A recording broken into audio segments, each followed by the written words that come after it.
Good evening, ladies and gentlemen. We'll call to order the November 14th Economic Development Subcommittee meeting. Would we all please rise to salute the national flag? I pledge allegiance to the flag of the United States of America and to the republic for which it stands, one nation, under God, indivisible, with liberty and justice for all. Roll call of the members of the Economic Development Subcommittee. Councilor Cogliandro. Here. Here, Councilor McKenna. Here. Here, Councilor Sereno. Here. Here, Councilor Zambuto. Here. Here, Council President Visconti. Here. Here, and Chairman Silvestri. Here. Here, quorum is present. Thank you. Tonight we'll be taking up three motions. One, the land approval. Another from Councilor Keefe, and one on the cannabis, recreational cannabis economic impact statement. I believe the first we have is Mr. Evan James Pelvis.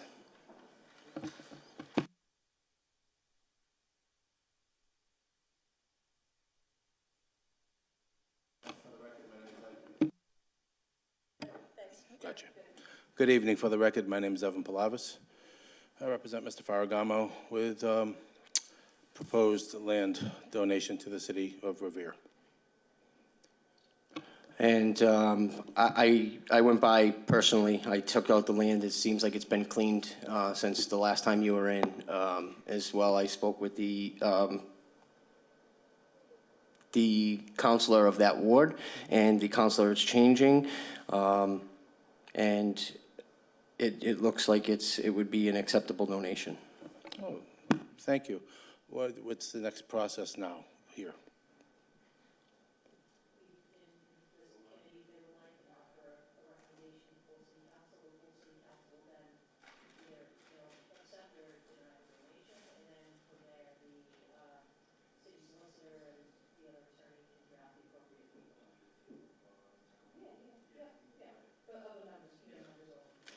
Yes. So, Madam Secretary, can you roll call the members taking the land? This would be for favorable recommendation. For the full committee. Thank you. Shall the Economic Development Subcommittee offer a favorable recommendation on the acceptance of the map block and parcel 4-90-002 at Revere Beach Parkway for conservation purposes only? Councilor Cogliandro. Yes. Yes, Councilor McKenna. Yes. Yes, Councilor Sereno. Yes. Yes, Councilor Zambuto. Yes. Yes, Council President Visconti. Yes. Yes, and Chairman Silvestri. Yes. Yes, the donation has received a favorable recommendation and will be reported out this evening to the full City Council for a vote. Thank you. Thank you. Do I press this button now or just leave it on? Okay, sorry. The next, we have a motion from Councilor Keefe. Okay. So a motion presented by Councilor Keefe that the mayor request the housing liaison and the affordable housing trustees to collaborate with the Revere Housing Authority in planning use of vacant and underutilized land and properties to add more affordable space for Revere's residents. This collaboration could involve a public and private partnership to increase affordability for seniors, for the city's senior population.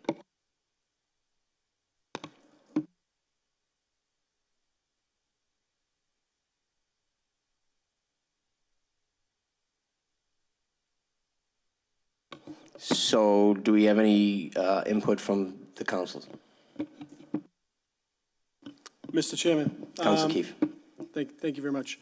I didn't get much of a formal response. I did speak to some people in the mayor's office as well as the mayor himself in regards to their yearning to do more with affordable housing in the city. But their Affordable Housing Trust and the Affordable Housing trustees are still getting their feet beneath them. So I think that granting them some more time to get up to speed, research what types of funding they will need to make certain things happen. Also, I spoke to Dean, the director at the Revere Housing, and his understanding, and he gave me some really good points on what they can and cannot do. And I understand there are some hurdles that have to be overcome when it comes to what the Revere Housing Authority can do. But I think that everyone has the right intentions. I would just like to see if there's a little bit more of that official collaboration on what we can control. This had a lot to do with the meeting a few months back in regards to changing some of the city zoning. I felt like on the city side, we could do a little bit more on our end with the boards that we have. So that was really the intent of this motion. I think everyone is on the same page with heading in the right direction. And I just would offer that as an opportunity for the city to investigate with potential funding that they're able to receive and resources they're able to allocate towards the Affordable Housing Trust. Thank you.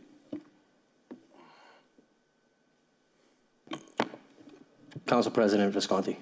Thank you, Mr. Chairman. I just piggybacking off what Council Keefe said, I know the Affordable Housing Trust Committee has just been created and had their first meeting, I think, last week, if I'm not mistaken. Yes, so to echo those sentiments, they have, it just started. So I think it's something that I would recommend keeping in committee as well, so we can, you know, once they get off and running, we can figure out what is the appetite there and what it looks like, and we can get some more information from them. So that being said, I would recommend as well as keeping this in committee. Thank you, Mr. Chairman.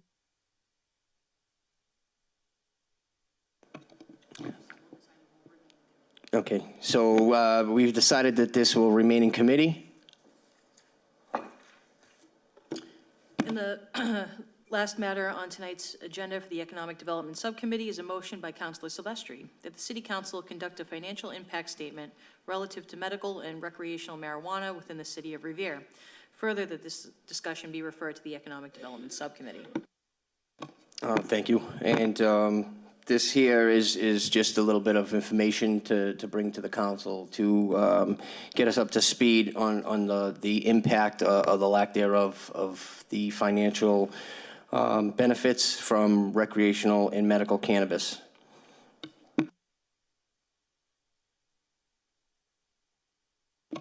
Name and address, please. Good evening, councilors. My name is Jordan Avery, 20 Heaths Court, the great city of Lynn. Today, I'm here to answer any questions and provide you with a little more information regarding cannabis in your community. I've been in cannabis now since 2016 as an owner and operator of Massachusetts Green Retail and Jordan T. Avery & Associates, along with many other companies here in Massachusetts.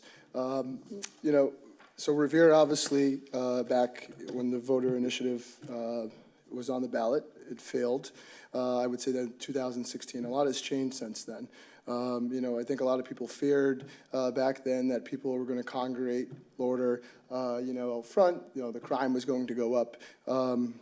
Everywhere I go and I speak in front of councils or with, local police chiefs and first responders, the only typical time I have a law enforcement official enter one of my facilities is to solve a crime that did not happen on our property. A car driving by that was involved in a murder down the street, looking for cameras for that, looking for someone walking down the street. We're very regulated by the state. The CCC has done a great job, making sure that the inspections, that were lit, that there are cameras, alarms.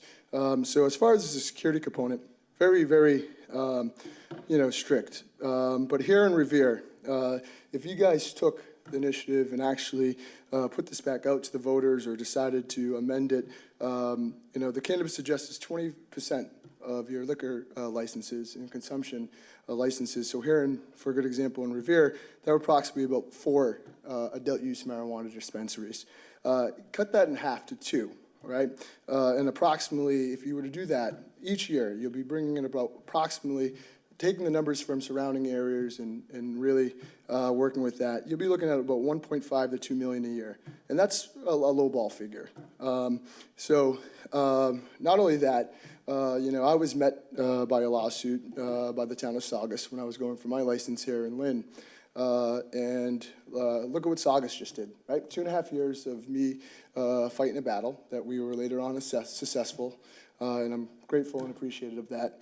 And they just amended, and they're changing, their view on it and allowing it. So I really, I know that you guys have, granted a medical license already.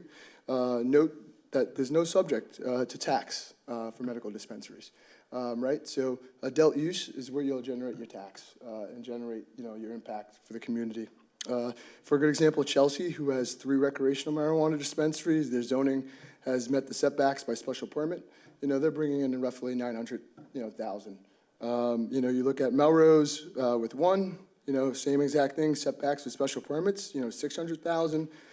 City Lake Lynn, who has 4 currently open, that will get up to 8.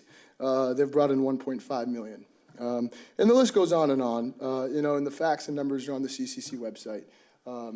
So I would really suggest, looking into it, and, really, giving an opportunity to dig deep into it. I think it's, when I was sitting in the parking lot, I actually just Googled really quickly, dispensaries closest to me. And there was over 6 within, I think like a 4-mile radius, right? So folks are leaving your city, going to Chelsea, coming to Lynn, and, ultimately, those cities and towns are, generating the tax revenue from it and being able to make an impact in that community. At the end of the day, for myself, for example, if I don't like weed, if I don't smoke it, if we do smoke it, it's legal. It's here. It's legalized. Folks can light up in their backyard. Folks can grow plants now in their houses. So I just think that, I think it would be really important to really take a deep look into this and see some of the benefits that the city of Revere can have by having this. I'll be more than happy to answer any questions regarding the operation, security, compliance, or any questions. Thank you. Councilor McKenna? Thank you very much, Mr. Chairman. I just wanted to ask you, how far away does a dispensary have to be from a school system? 300 feet. 300 feet. Where kids congregate or anything like that. But again, the zoning, zoning is up to you. You guys are the ones that allow per location. If it's 400 feet and you're not satisfied with it, that's up to you guys. That's up to the zoning, local And that zoning. goes with parks, too? Anywhere where kids congregate, typically. Mr. Chairman.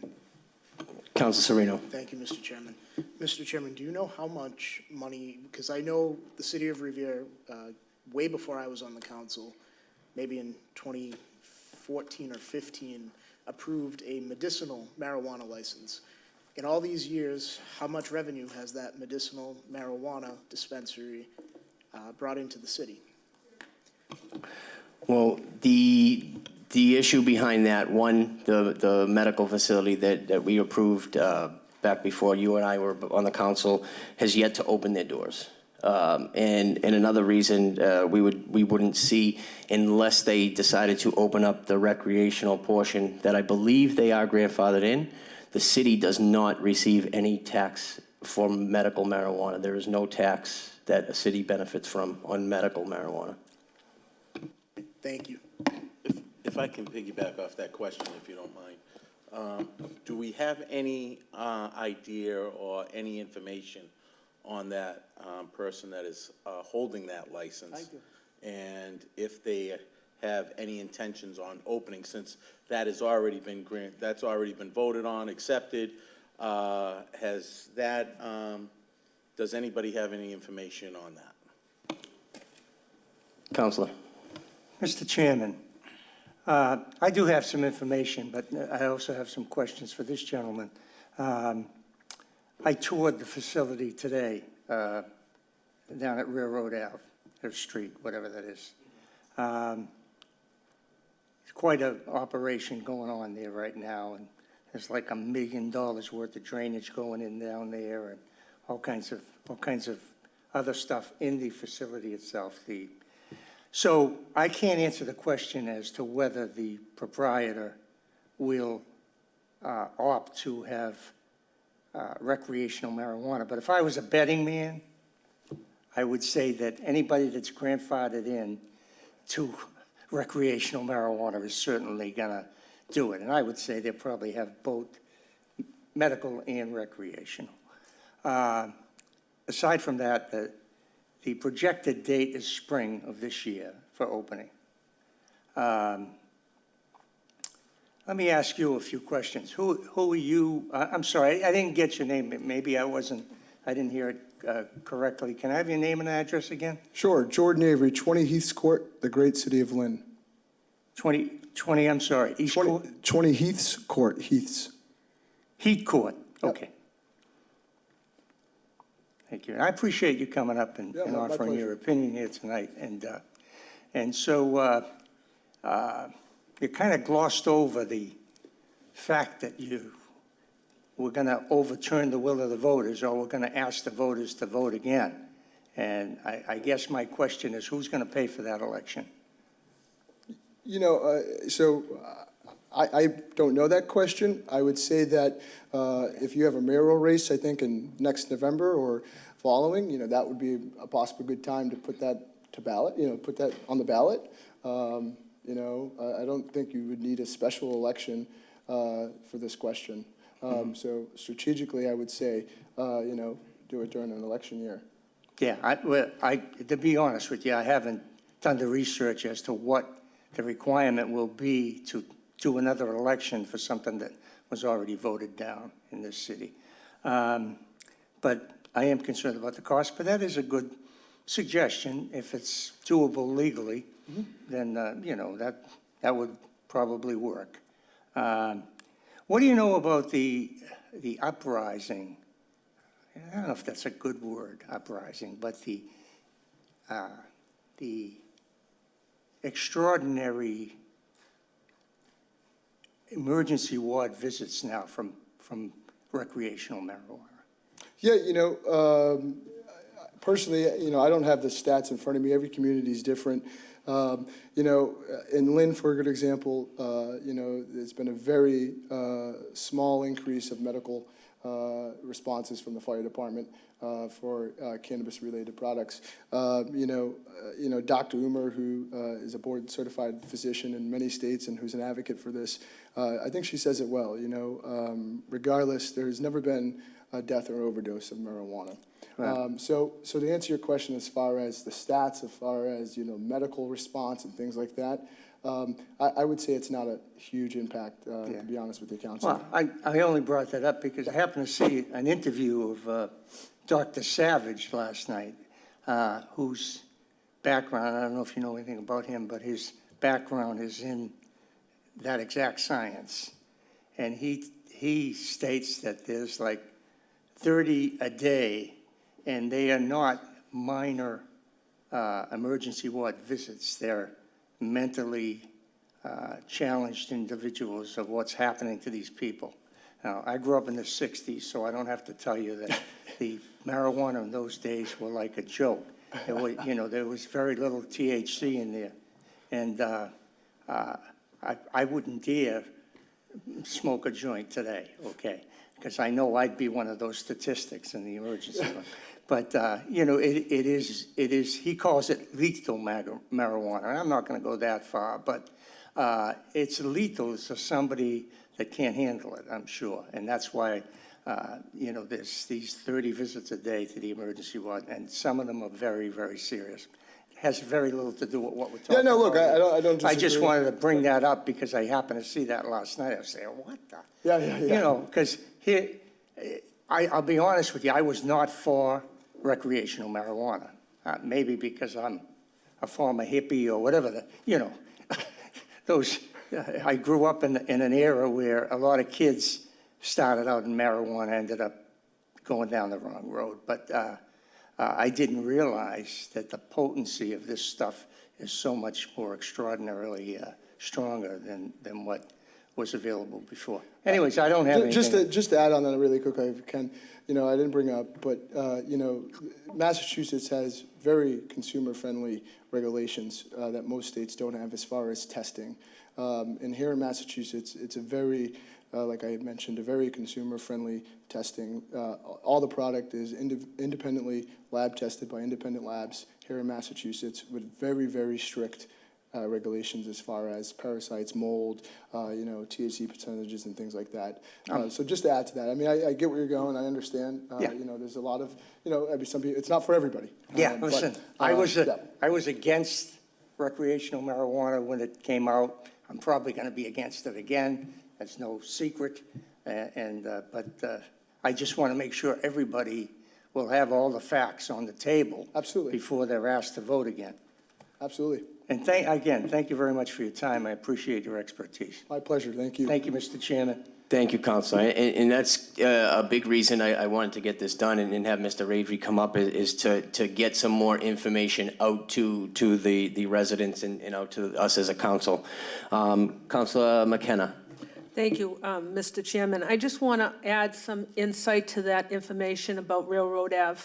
I know he was, when we voted on it, there was a part that he was going to grow marijuana, and there was a part that he was going to sell. He's no longer going to be growing marijuana. He's just going to be selling it. A point of information. That's wrong? Yeah. Oh. Yeah, There, so to sell medically, so really quick, the similar story almost. So I was involved in the first medical license in Lynn. There were 2 granted. One sat on the special permit, never opened medically because they were grandfathered in as adult use. And after adult use became legal, they moved into just adult use and never opened medical. Apotheker, who I was with at the time, was the first medical in Lynn. And medical, if you sell medical, you have to have a cultivation. You have to grow it, right? So a lot more difficult for folks to, you have those resources to be able to do that in the financials. So for example, 2 were granted in Lynn, 1 never opened, sat on the special permit until adult use came and just opened just strictly as adult use. And the other one that I was involved in, we opened both. Started with medical for the first 2 years, and then when adult use came, we moved into adult use. if I can give a point of information on that. Point of Like I information. said, I toured the facility today, and there was this big pile of equipment, or I call it equipment, but it's really the equipment for the facility. So there is going to be a smaller cultivating facility there than was originally planned, but there will be. So that's why my suspicion is there's going to be both. I think you'd be crazy if you didn't have both. But anyways. Absolutely. There is, the answer to that is there is going to be a downsized version of the cultivating center. What that would tell me is that he's going to both do medical and recreational. Like as Mr. Avery said, you can't sell medically without having your own grow facility. So if there is a cultivating spot on site, I'm assuming he would open up as a medical dispensary as well. Councilor Cogliandro. Thank you, Mr. Chairman. I was someone years ago that was totally against this. But now seeing it in action, I have completely changed my mind about having recreational marijuana here. I think it should be something, if it's legal, as Councilor Zambudo said, if it is legal to put the question up again, I think it's something we should do in the next municipal election, because I believe that the results would be a lot different than they were 5 or 6 years ago. $1.5 million to $2 million a year sounds really good to me. Right now, we have marijuana being advertised here. We have it being delivered here.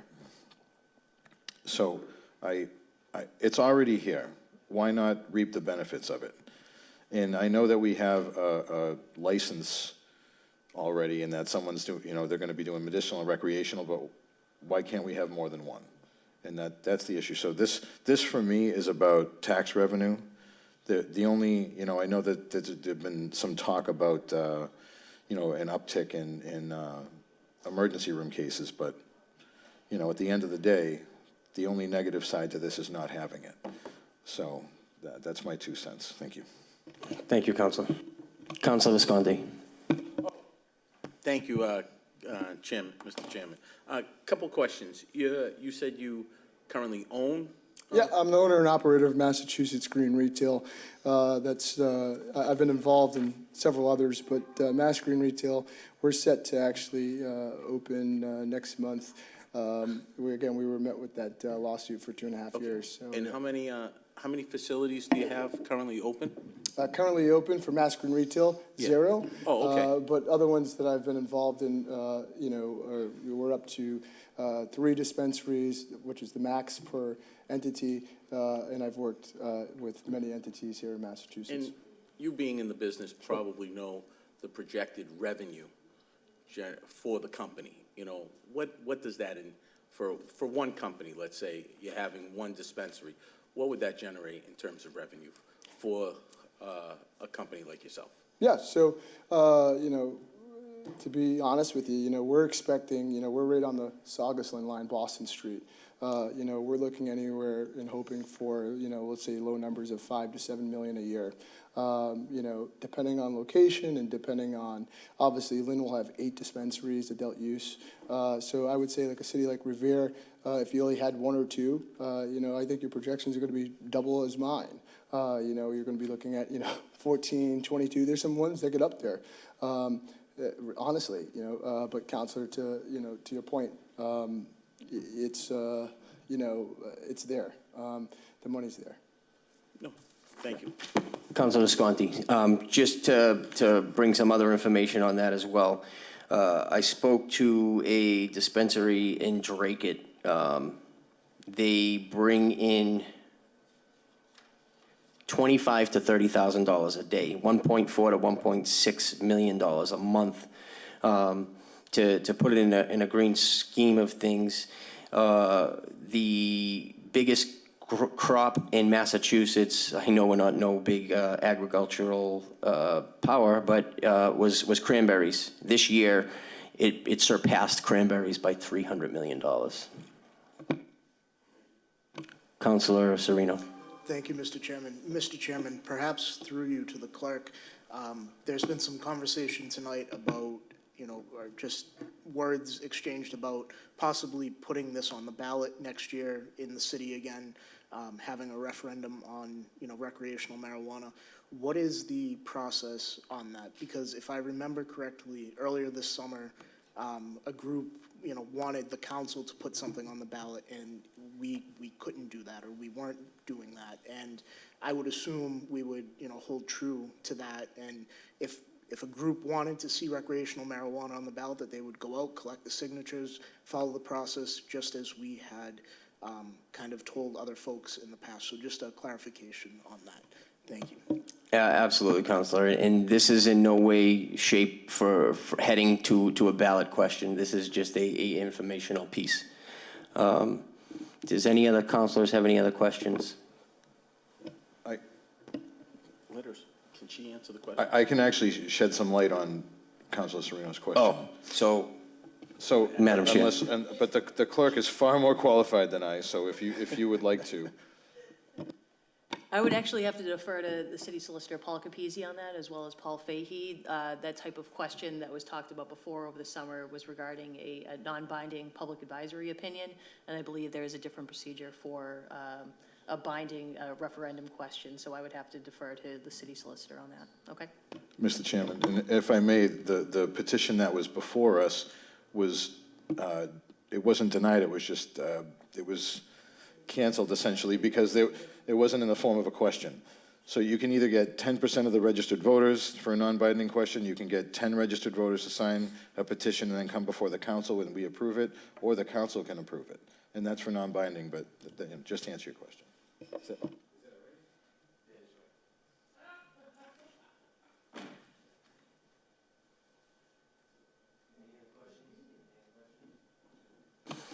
Well, Mr. Avery, I want to thank you. And just before you go tonight, I just have some questions about the saturation, the amount of income. The CCC let me know that on from the 3rd, it was what were the dates? It was 7 days. It was 6th to the 13th. So November 6th to the 13th, The state took in 1 week, the state took in $27.5 million. I think that's a big reason for us to start really contemplating this. And I know the council is far from a decision on this, but I just want to appreciate your time coming here tonight and at least giving us a little bit of information on this. And thank you very much. Yeah, my pleasure, and I'll be more than happy to share my contact information. If any of you would like to go tour a facility, I'll be more than happy to bring you guys and show you a facility and show you the security layout and the compliance and stuff that go into it.